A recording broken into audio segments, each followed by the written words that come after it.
Hello guys! Today we're going to be talking about illuminated letters. An illuminated letter is usually an enlarged and decorated first letter of a page or a book to add interest to that page. It's most well known from medieval Europe in the Middle Ages as well as in religious texts. But it's used all over, especially nowadays in our fantasy books. The word illuminate comes from the Latin word for illuminate, which means to shine out. So what they would do is they would actually apply gold leaf, which is think of really thin foil but golden, onto the letters or a part of the design to make it shine. They usually would also decorate the letter to fit with the theme of the page they're on. So think animals, plants, mythological creatures. These images were modified to fit into or around the letter, or in some cases took the shape of the letter itself. Some things to keep in mind about illuminated letters whenever you're working on your design is that the letters are mostly shapes. They're not just lines, so that means they have some thickness to them. They also use foliage or plants to wrap around the letter and create dimension, or even simply help decorate the background or add a whimsical effect. Images often interact or inhabit the letters inside of them, like think about the letter A. If it has that space at the top of the A, maybe there's something inside of that. And gold leaf should be applied to some element of the decorations or letters. You're going to be creating an illuminated letter for the first letter of a page from one of your favorite books, or the first letter from the title of one of your favorite books. It does have to relate to a book, so think hard about which one you want to draw this illuminated letter to represent. The first requirement is that you design your own font for your letter, and I include a tutorial after I give the requirements of the project on using the smoothing tool. That way you get a nice smooth edge instead of bumpy that we sometimes get whenever we're trying to draw our own letters or lines. The key point here is you cannot use the text tool. You have to draw your own letter. You also need to decorate the inside of the letter and the background of the letter. I'm going to say letter a bunch of times here, sorry about that. If you search ornamentation in just a Google image search, you can find some great examples of decorative foliage that you can use and some other items that might help give you inspiration. You also have to include at least one pattern. Now this pattern can be within the letter, somewhere in the background, inside the space of the letter. Like if you had a letter O, that circle in the middle, you could have a pattern within, or on an object in the background. It doesn't matter, just at least one pattern included in your design, somewhere in that design. You must also have some element of the background interacting or weaving with your letter. So like the leaves that we talked about, or vines curling around the letter, so coming out of the background to interact with your main object, your foreground, your letter.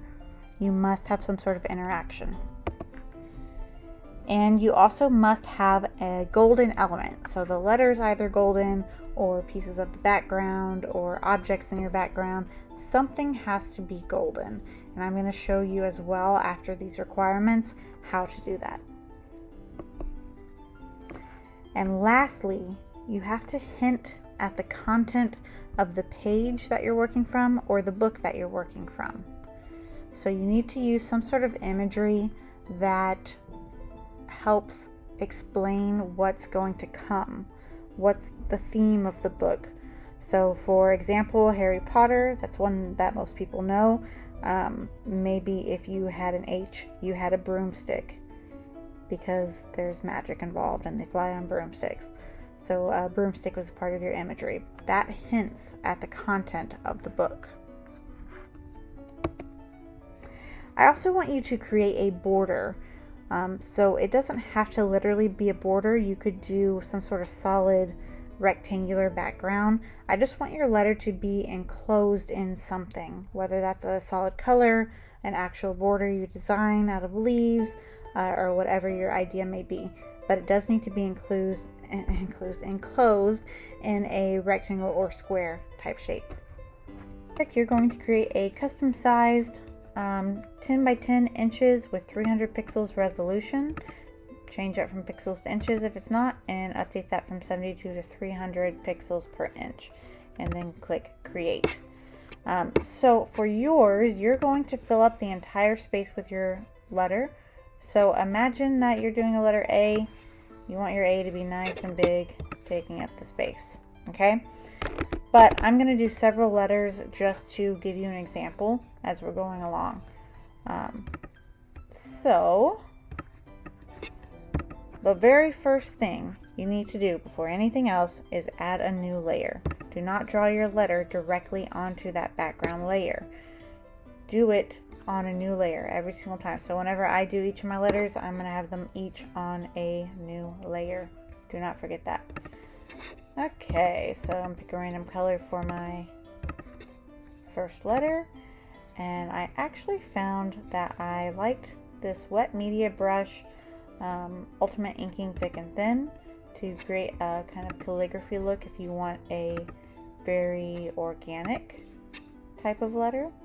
So let's say if I do that A, you can get a somewhat nice stroke, but it's not perfect. It's got kind of these rough edges where the just human imperfections of our hand makes us shake. So this is where the smoothing tool comes in up here at the top. You can change whatever percentage of smoothing that you want, but what this does is it slows down the brush and removes that shake. So like I said, if I was doing that A, you can see how it kind of lags behind my brush, but it makes it so much smoother. And you can do this at any level of smoothing that you want, and the higher you go, the more it's going to slow down and kind of take off some of the errors of your stroke.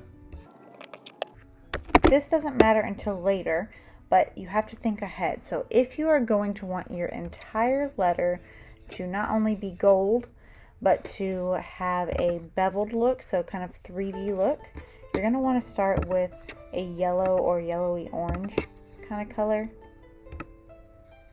so that we can create that gold look later on.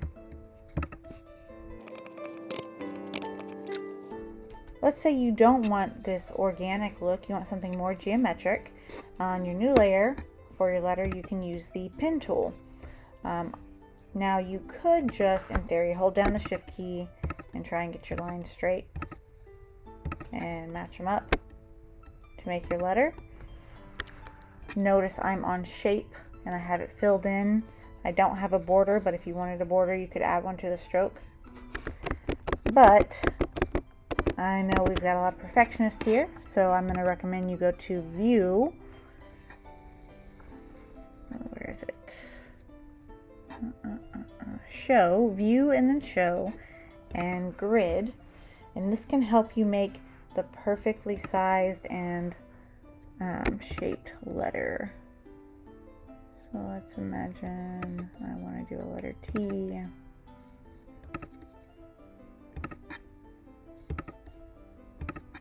I'm still holding down the shift key to make it nice and straight, but there you can get your perfectly proportioned letter. Alright, now we have a couple different letters to work with here. I'm going to remove the grid while I'm working, and the hang on, I can't talk and look for this at the same time apparently. Where are you? Show grid. Okay, so let's imagine that we want to add some shading to our letter. Let me do one more. It has a little bit of overlap, just to give you an idea of what I'm talking about. So again, we're going to do our shading on a new layer, and there's a couple different ways you can add this. One nice way is to use the pen tool again, except I'm not going to want to fill because I'm just going to want to make a selection and add some shadow to portions of my letter.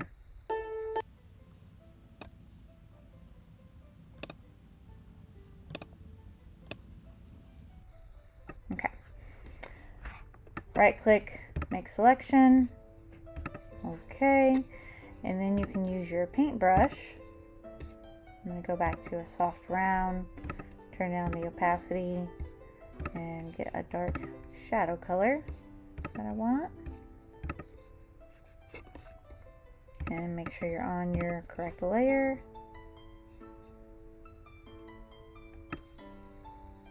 And add a bit of shadow.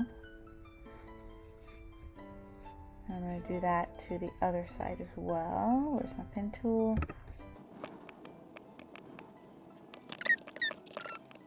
So as you can see, that makes it look like it's actually overlapping and is not just flat. And you could do that down here as well. I'm not going to now because I think that that gives you a pretty good idea of what I'm talking about. Now the other way you can do it is with the pen tool again. And we're going to be working on this particular L. Let's find that layer. Okay. You can do a beveled look by adding some shading with a solid fill. So let me get a kind of darker purple here. Ah, dang it. I don't want to do that on that one. Add a new layer. My apologies. Now at the end of each of the ends of the letter, so at each end of the letter, you have to imagine like a letter Y shape. And that's how you can get this beveled look handmade. So I'm gonna do this without a grid just for time's sake. And I have a corner here, so again I'm gonna do the letter Y.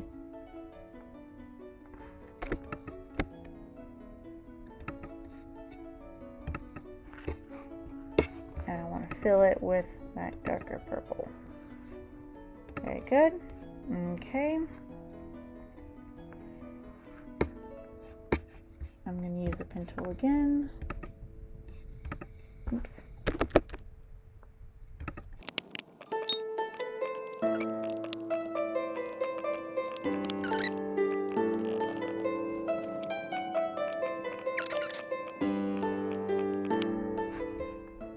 Now you can see you get a pretty darn good beveled look. Okay, so that is one other way you can add some shading to your letter and dimension. Now let's imagine that I didn't do all that, but I still want to make this L beveled. You can go to Effects and do Bevel and Emboss, and this will add a bevel. Right now it's pretty small, but you can change the size if you want. The depth.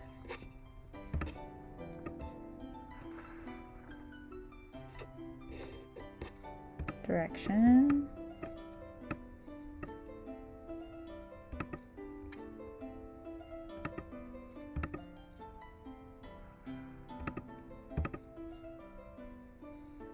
Type of bevel.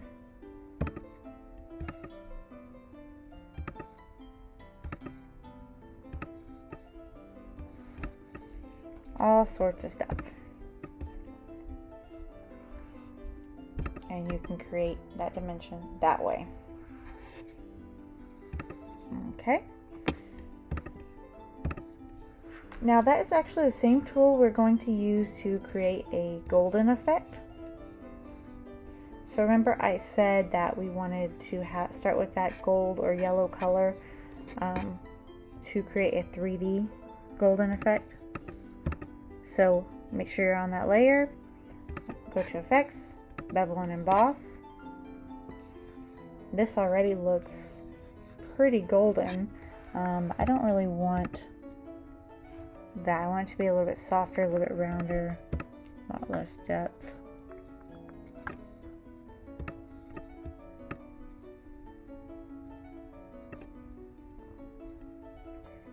So something you need to do is change the gloss contour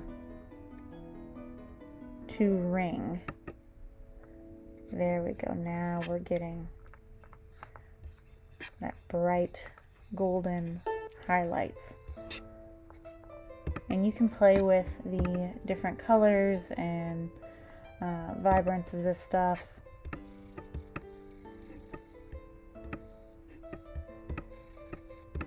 To get it to the golden hue that you like. I think I'm gonna see if I can darken this one.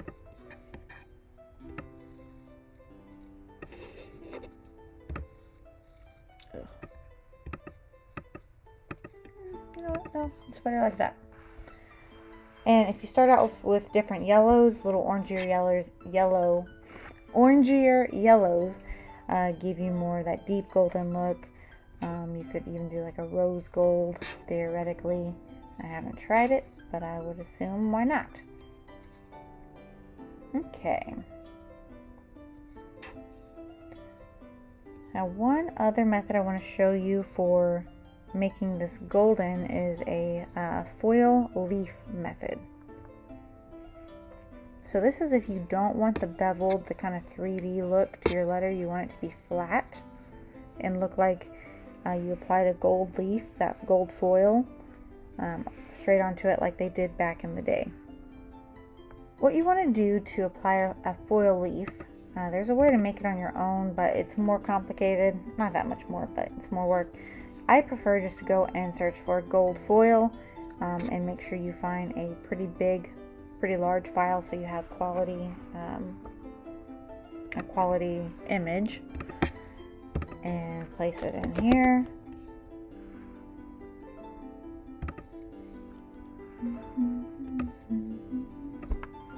It might be a little bit small actually. My workspace is so big, but I'm going to go ahead and use it anyway just for the example. Okay, so if you're on your letter T and you hold down Alt and then click the golden foil layer, it should create a clipping mask and fill it in just like that. So you get that texture just on your letter and it looks nice and flat. I do recommend still doing a small bevel, not anywhere near this stuff. Oops.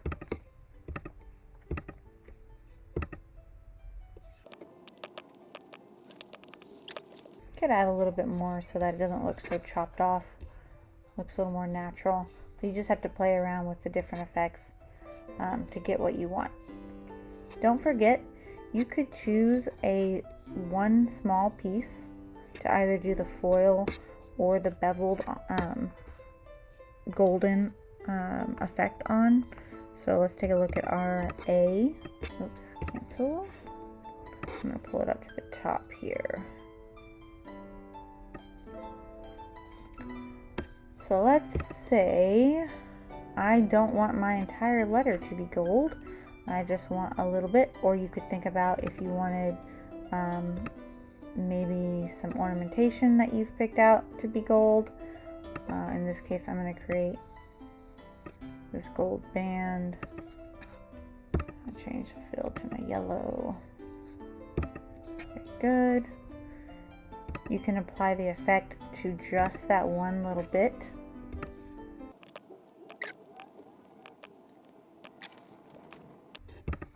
And have just one little portion of it be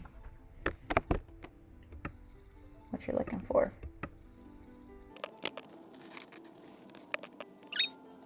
Lastly, on all of your letters and all of your drawings, so let's say you've added your ornamentation and all your decoration that you want to add, and it looks beautiful and amazing, and you're super happy with it.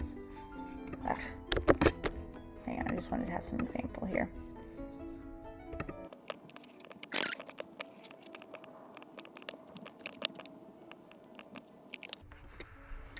Then what you can do is add a overlay of a paper effect. So if you Google paper texture or textured paper, watercolor paper, you can find different images like these with different textured papers. Again, you want to make sure it is a big enough size. Let's see if this one is.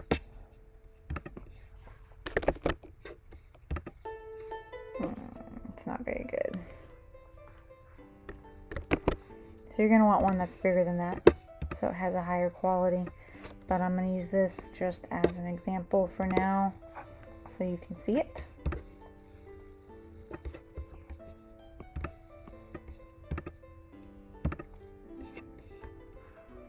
Then change the overlay. You can play with it to see what works best. I think linear burn works good with the painted effects because you can see it like on this painted L and A. And you may or may not want to bring your gold layers on top, but it could affect your interaction with some stuff. But you can see we now have that texture as if it's sitting on a piece of paper. Okay, I hope this helped you guys. Don't forget to include all of the different requirements in your project and let me know if you need any help. Have fun!